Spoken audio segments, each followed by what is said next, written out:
Hi friends, ಇನ್ಸ್ಟಾಗ್ರಾಮಲ್ಲಿ ಎಷ್ಟೇ ರೀಲ್ಸನ್ನು upload ಮಾಡಿದರೂ ಕೂಡ ವ್ಯೂಸೇ ಬರ್ತಾ ಇಲ್ಲ ಅಂತಂದರೆ ಏನು ಮಾಡಬೇಕು, ಹಾಗೆ ವ್ಯೂಸ್ ಯಾಕೆ ಬರಲ್ಲ ಅದೆಲ್ಲ ಕೂಡ ಈ ವಿಡಿಯೋದಲ್ಲಿ ತಿಳಿಸ್ಕೊಡ್ತೇನೆ ಆಯಿತಾ.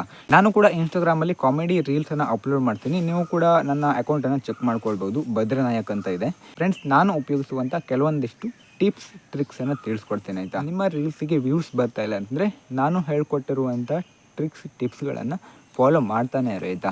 ಈಗ ಕೆಲವೊಂದಿಷ್ಟು ವೀಡಿಯೋಸ್ಗಳನ್ನು ಅಪ್ಲೋಡ್ ಮಾಡಿದ ತಕ್ಷಣ ಒಂದು 10 ವೀಡಿಯೋಸ್ಗಳನ್ನು ರೀಲ್ಸ್ಗಳನ್ನು ಅಪ್ಲೋಡ್ ಮಾಡಿದಾಗ ನಿಮಗೆ ವ್ಯೂಸ್ ಬಂದಿಲ್ಲ ಅಂತಂದರೆ ನೀವು ಅಷ್ಟಕ್ಕೆ ಬಿಡಬೇಡಿ. ನೀವು ಅಪ್ಲೋಡ್ ಮಾಡಿರುವಂಥ ರೀಲ್ಸಿಗೆ ವ್ಯೂಸ್ ಬರಲೇಬೇಕು ಅಂತ ಹಠ ಹಿಡಿದು ನೀವು ರೀಲ್ಸನ್ನು ಅಪ್ಲೋಡ್ ಮಾಡ್ತಾನೆ ಇರಬೇಕು. ಆವಾಗ ನಿಮಗೆ ವ್ಯೂಸ್ ಬರುತ್ತೆ, ಹಾಗೆ ಕಾಮೆಂಟ್ಸು, ಲೈಕ್ಸು ಮತ್ತು ಫಾಲೋವರ್ಸು ಎಲ್ಲ ಕೂಡ ಬರ್ತಾರೆ ಆಯಿತಾ. ನೀವು ರೀಲ್ಸನ್ನು ಇನ್ಸ್ಟಾಗ್ರಾಮಿಗೆ ಅಪ್ಲೋಡ್ ಮಾಡಬೇಕು ಅಂತಂದರೆ ಮೊದಲು ವೀಡಿಯೋನ ಕ್ರಿಯೇಟ್ ಮಾಡಬೇಕು ಅಲ್ವಾ.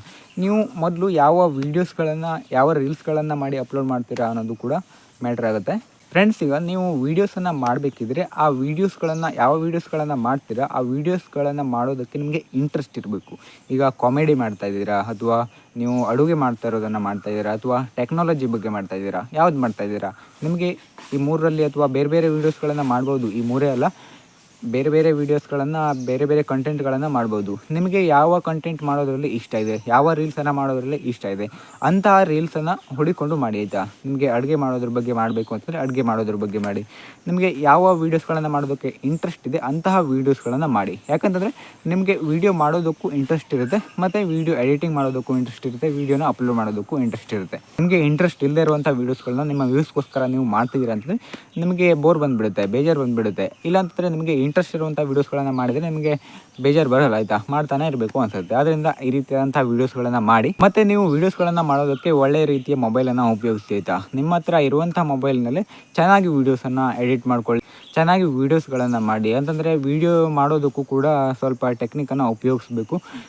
ಎಲ್ಲ ವೀಡಿಯೋಸ್ಗಳಲ್ಲೂ ಒಂದೇ ರೀತಿಯಾಗಿ ವೀಡಿಯೋಸ್ಗಳನ್ನು ಎಡಿಟಿಂಗ್ ಮಾಡೋದು, ಹಾಗೆ ವೀಡಿಯೋಸ್ಗಳನ್ನು ಒಂದೇ ರೀತಿಯಾಗಿ ರೆಕಾರ್ಡ್ ಮಾಡೋದು, ಆ ರೀತಿ ಮಾಡಬೇಡಿ ಆಯಿತಾ. ಇದರಿಂದ ನಿಮ್ಮ ವ್ಯೂವರ್ಸ್ಗಳಿಗೂ ಕೂಡ ಬೇಜಾರು ಬರುತ್ತೆ. ನೀವು ವೀಡಿಯೋ ಎಡಿಟಿಂಗನ್ನು ಸ್ವಲ್ಪ ಚೆನ್ನಾಗಿ ಯೋಚನೆ ಮಾಡಿ ಸ್ವಲ್ಪ ಟೈಮ್ ತೊಗೊಂಡು ವೀಡಿಯೋ ಎಡಿಟಿಂಗನ್ನು ಮಾಡಬೇಕಾಗುತ್ತೆ. ಎಲ್ಲೂ ಕೂಡ ಸ್ಪೇಸ್ ಬಿಡಬಾರ್ದು, ಅಂತಂದರೆ ಗ್ಯಾಪ್ ಬಿಡಬಾರ್ದು. ಈಗ ನೋಡುವಂಥ ವ್ಯೂವರ್ಸ್ಗಳಿಗೆ ಅದು ನೋಡಿ ಬೇಜಾರಾಗಬಾರ್ದು ಆಯಿತಾ. ಮತ್ತು ನಿಮ್ಮ ವೀಡಿಯೋ ಅಥವಾ ರೀಲ್ಸ್ ಏನಿದೆ ಅದನ್ನು ಕಡಿಮೆ ಟೈಮಲ್ಲಿ ಒಳ್ಳೆಯ ಕಂಟೆಂಟನ್ನು ನೀಡಬೇಕು ಆಯಿತಾ. ಜಾಸ್ತಿ ಟೈಮನ್ನು ತೊಗೊಳ್ಬೋದು. ಈಗ 1 ನಿಮಿಷದಲ್ಲಿ ಮುಗಿಯುವಂಥ ವೀಡಿಯೋಸನ್ನು ನೀವು 4 ನಿಮಿಷ 3 ನಿಮಿಷ ಈ ರೀತಿ ಮಾಡಿ ಅಪ್ಲೋಡನ್ನು ಮಾಡಬಾರ್ದು. ಇದರಿಂದ ಆಡಿಯನ್ಸ್ಗಳಿಗೆ ಬೇಜಾರಾಗುತ್ತೆ. ನೀವು ನಿಮ್ಮ ವೀಡಿಯೋನ ಕ್ರಿಯೇಟ್ ಮಾಡಿ ಆದಮೇಲೆ ಆ ವೀಡಿಯೋಗೆ ಥಂಬ್ನೇಲನ್ನು ಕ್ರಿಯೇಟ್ ಮಾಡ್ಕೊಳ್ಳಿ ಆಯಿತಾ.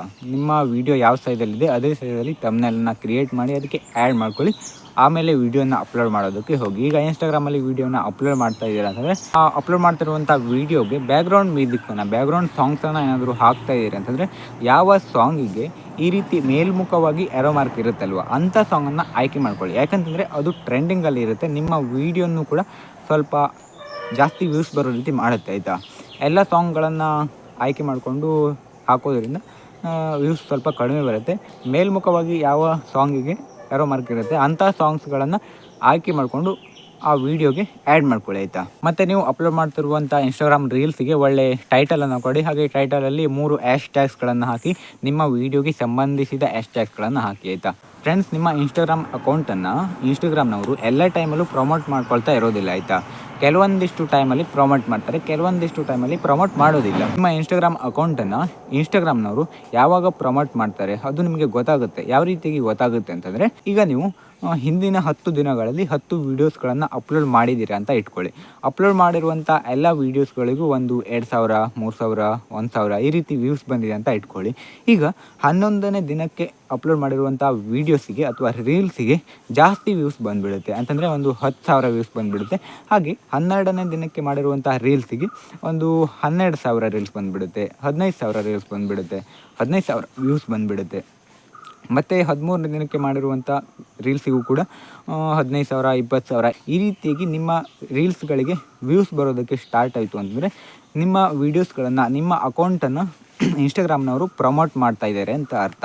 ಈ ಟೈಮಲ್ಲಿ ಏನು ಮಾಡಬೇಕು ಅಂತಂದರೆ, ನೀವು ಒಳ್ಳೆ ರೀಲ್ಸ್ಗಳನ್ನು, ಒಳ್ಳೆ ವೀಡಿಯೋಸ್ಗಳನ್ನು ಅಪ್ಲೋಡ್ ಮಾಡೋದಕ್ಕೆ ಸ್ಟಾರ್ಟ್ ಮಾಡಬೇಕು. ನಿಮ್ಮ ಇನ್ಸ್ಟಾಗ್ರಾಮ್ ಅಕೌಂಟನ್ನು ಬೇರೆ ಬೇರೆ ಜನರಿಗೆ ತಲುಪೋದಕ್ಕೆ ಹೆಲ್ಪ್ ಮಾಡ್ತಾ ಇದ್ದಾರೆ ಅಂತ ಅರ್ಥ. ಈ ಟೈಮಲ್ಲಿ ಪ್ರಮೋಟ್ ಮಾಡ್ತಾ ಇದ್ದಾರೆ ಅಂತ ನೀವು ತಿಳ್ಕೊಳ್ಬೇಕು ಆಯಿತಾ. ಆವಾಗ ಏನಾಗುತ್ತೆ ಅಂತಂದರೆ, ನೀವು ಒಳ್ಳೆ ವೀಡಿಯೋಸ್ಗಳನ್ನು, ರೀಲ್ಸ್ಗಳನ್ನು ಅಪ್ಲೋಡ್ ಮಾಡೋದ್ರಿಂದ ಜನಗಳು ಕೂಡ ಅದನ್ನು ನೋಡ್ತಾ ಇರ್ತಾರಲ್ವ, ಆವಾಗ ನಿಮಗೆ ಫಾಲೋವರ್ಸ್, ಲೈಕ್ಸ್ ಹಾಗೆ ಕಾಮೆಂಟ್ಸ್ ಎಲ್ಲ ಕೂಡ ಜಾಸ್ತಿ ಬರುತ್ತೆ ಆಯಿತಾ. ನಿಮ್ಮ ರೀಲ್ಸ್ಗೆ ವ್ಯೂಸ್ ಜಾಸ್ತಿ ಎಷ್ಟರವರೆಗೂ ಬರುತ್ತೆ ಅಲ್ಲಿವರೆಗೂ ತುಂಬ ಚೆನ್ನಾಗಿರುವಂಥ ವೀಡಿಯೋಸ್ಗಳನ್ನು ಅಪ್ಲೋಡ್ ಮಾಡ್ತಾನೆ ರೀ. ನಿಮಗೆ ಖಂಡಿತ ವ್ಯೂಸು ಫಾಲೋವರ್ಸ್ ಎಲ್ಲ ಕೂಡ ಬರ್ತಾರೆ ಆಯಿತಾ.